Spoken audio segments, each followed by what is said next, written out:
Welcome guys! Just me!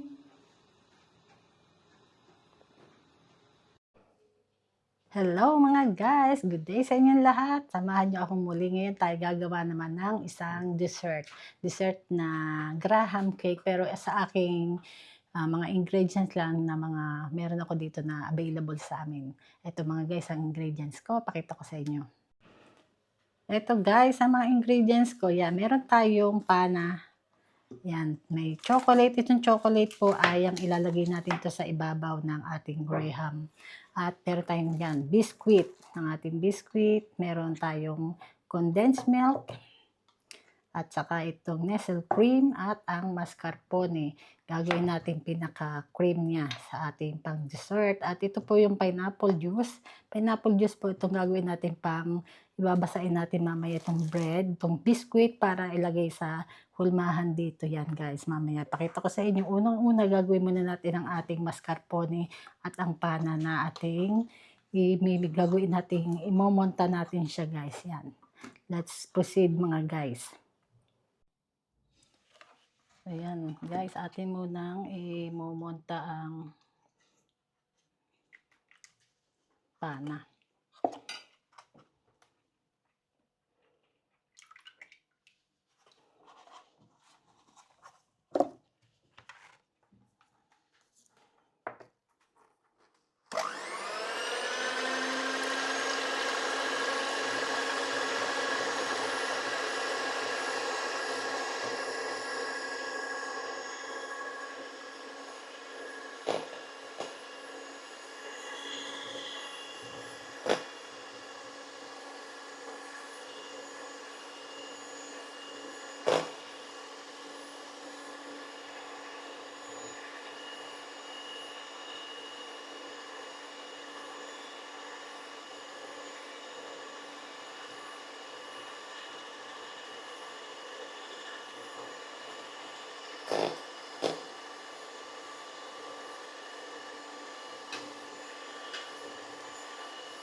Ayan, okay na ang ating pana mga guys. Hindi natin sobrang imomonta dahil pag nasobrahan to, mamumuo-muo naman yung pinakapana niya. Ayan, ine-next natin ang mascarpone. Mascarpone, hahanuin din natin dito.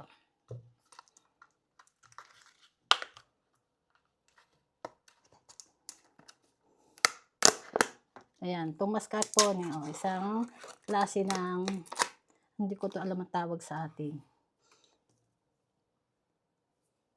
Itong ginagawang mga pang tiramisong pana na mascarpone ang tawag dito sa Italia. Ewan ko lang sa ibang lugar.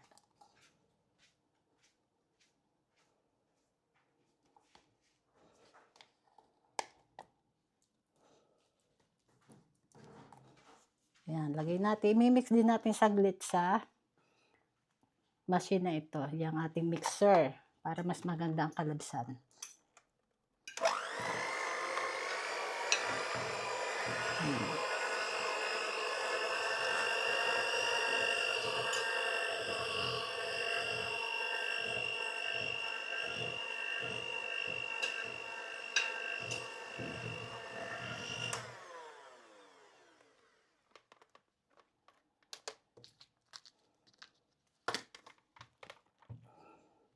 Sunod, imimix natin ito ay Nestle cream. Isang klase din ng cream na isinasama ko sa aking paggagawa ng ganitong dessert.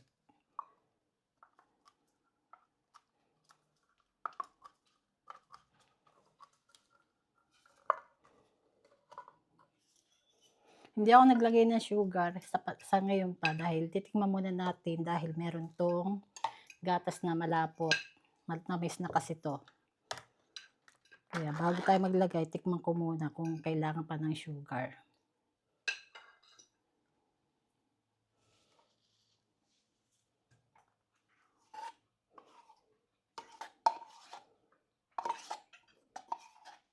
One can of condensed milk. Lalagay natin.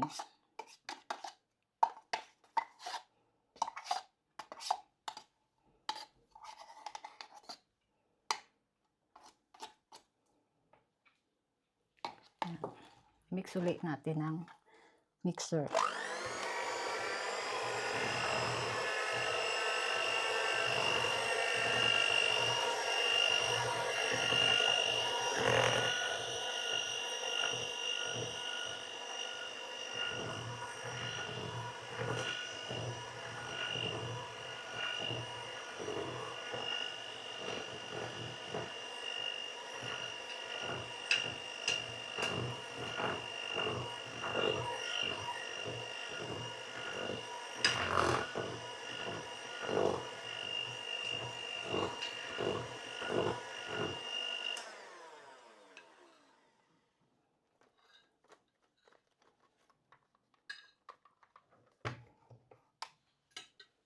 Tingnan natin kung okay ang lapot.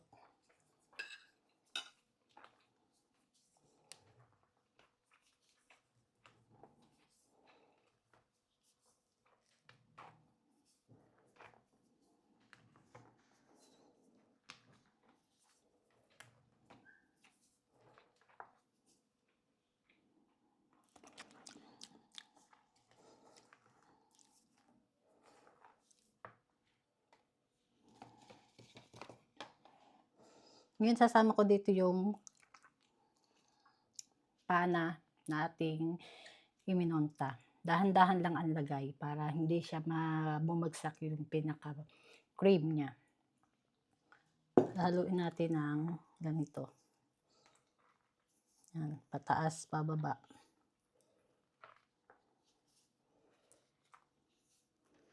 Para maging magandang ating cream na ilalagay sa ating pinaka-biscuit.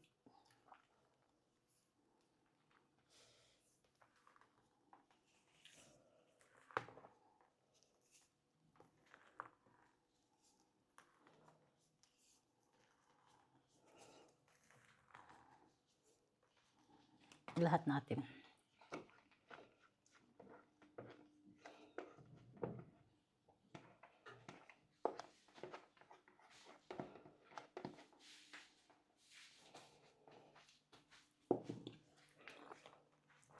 Ito, para tayong gagawa ng Graham cake.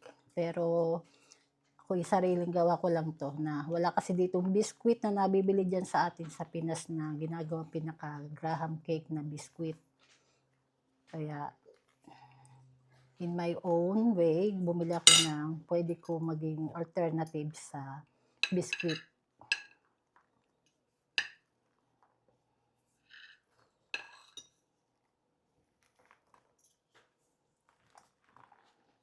Ayan, pa ready na tong ating cream at atin nang ilalagay ito maya-maya ng maayos sa ating yung lalagyan ng biscuit niya, no.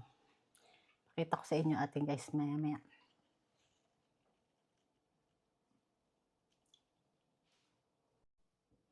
Ito guys, okay na yung cream na ginawa ko. Oh. Wala akong nilagay na sugar kasi tama na yung 1 can of condensed milk sa lasa niya. Ngayon, umpisahan natin ang tawag dito, mag-pour ng ating biscuit. Unahin natin na ilagay natin dito yan. Malinis man yung kamay ko, naghugas na ako mga guys. At lagyan natin to dito ng biscuit. Yan, ito po ay tawag dito, ananas, pineapple juice. Itong aking nilalagyan ng biscuit. Ayan, babasahin natin dito ang biscuit para tayo naggagawa ng graham cake diyan sa Pinas. Ganito ang tsura niya, pang procedure.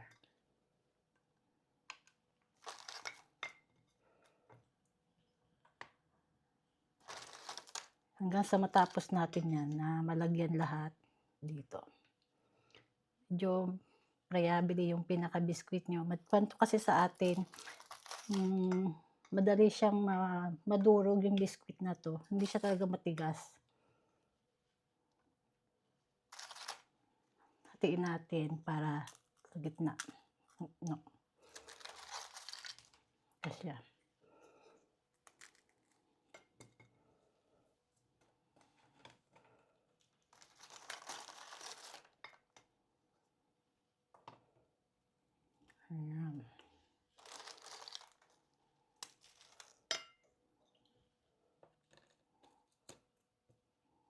Tapos lagyan natin ng yung pinaka-cream niya.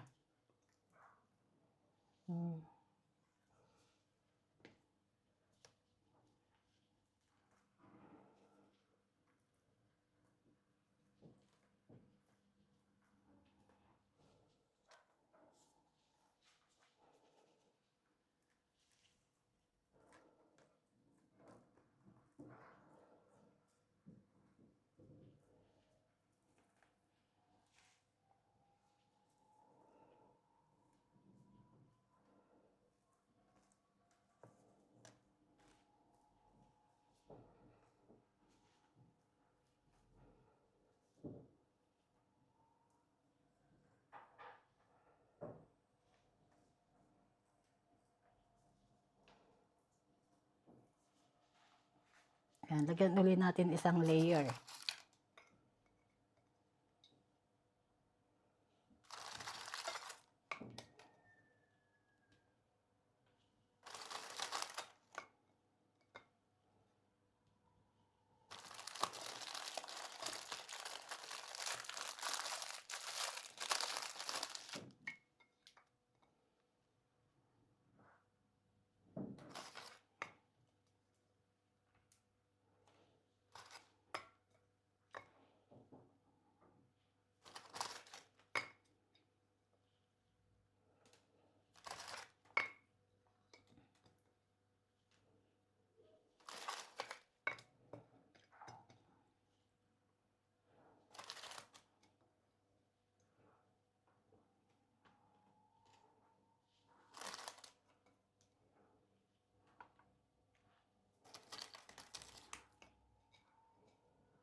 Ganito lang procedure niya, paulit-ulit hanggang sa matapos natin ang layer.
Yan, sa following layer ang ating gagawin.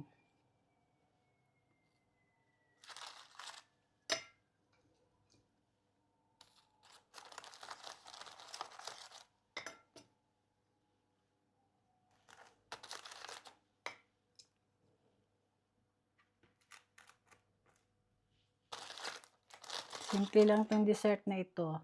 Hindi na kailangan ng oven. Lagay lang sa ref ng overnight or kahit na kalahating araw na o 4 hours. Pwede na siyang kainin.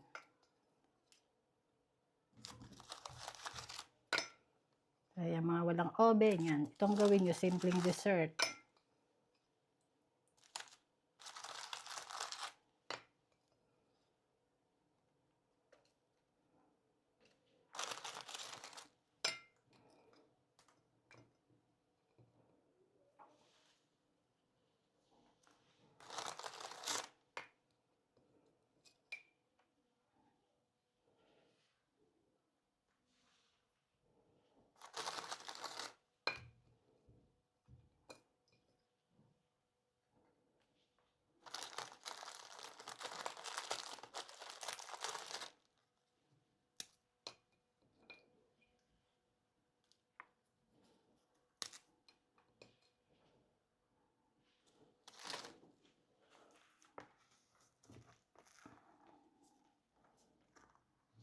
Lagyan ulit natin isa pang layer. Siguro mga hanggang 4 na layer lang ating magagawa at panguhuli natin yung cream tapos with chocolate sa ibabaw.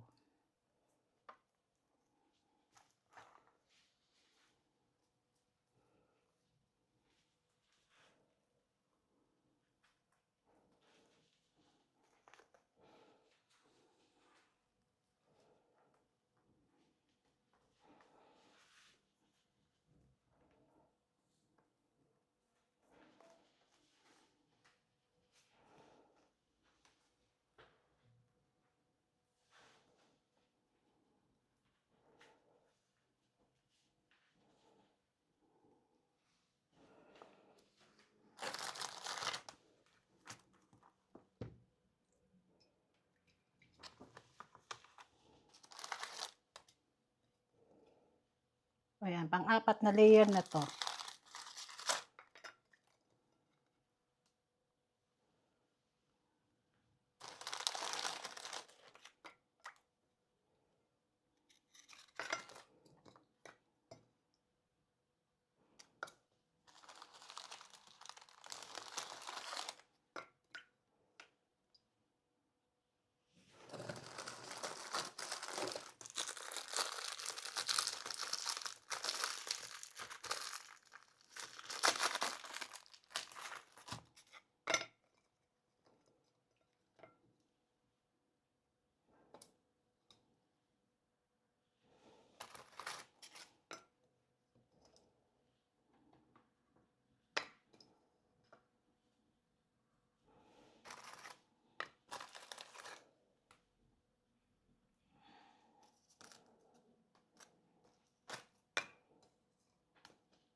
Ayan, tapos na ang ating paglalagay ng biscuit. Last na itong cream natin ilalagay sa ibabaw. Uy, napasama.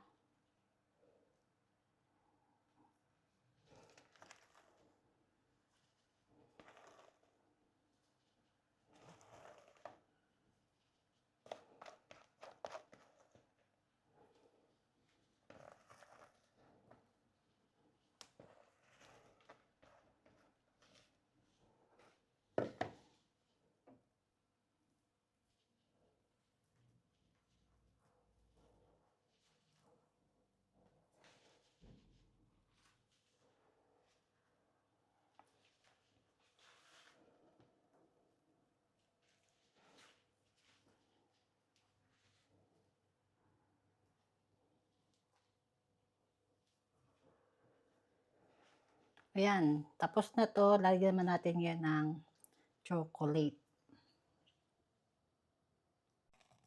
Ayan guys, ito ngayon, no, may chocolate ako.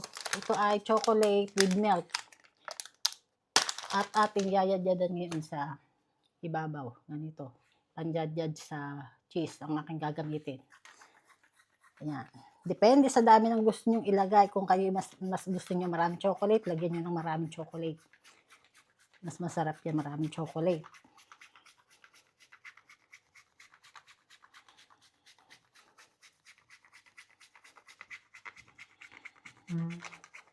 Ayan, dadyadan natin ng napakarami.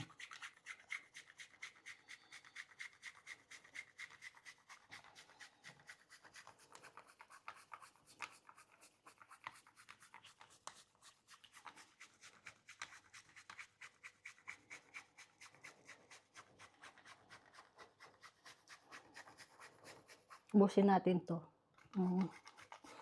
Aking hawak-hawak na chocolate.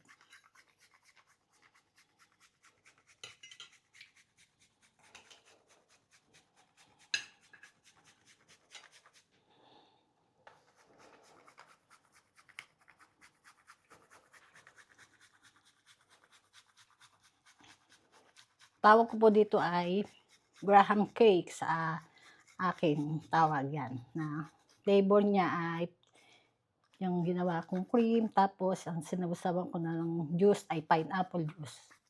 Pinambasa ko sa biscuit. Ayan. Ready na. Tapos na to mga guys. Ubusin lang natin itong chocolate para mas masarap.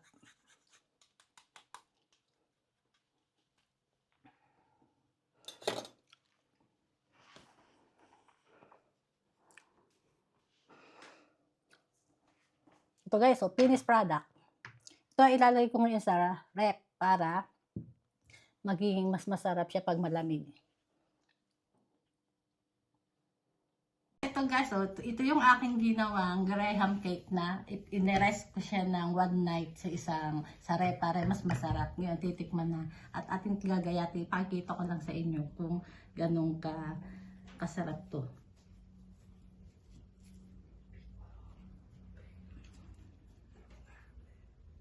Ayan o guys, itong itsura ng Graham cake. Chocolate sa ibabaw yan. Panoorin nyo na lang sa video ang aking paggagawa nito yan. My way. Ito yung aking paggagawa ng sarili kong Graham cake. O ayan guys, mga viewers, mga followers, subscriber yan.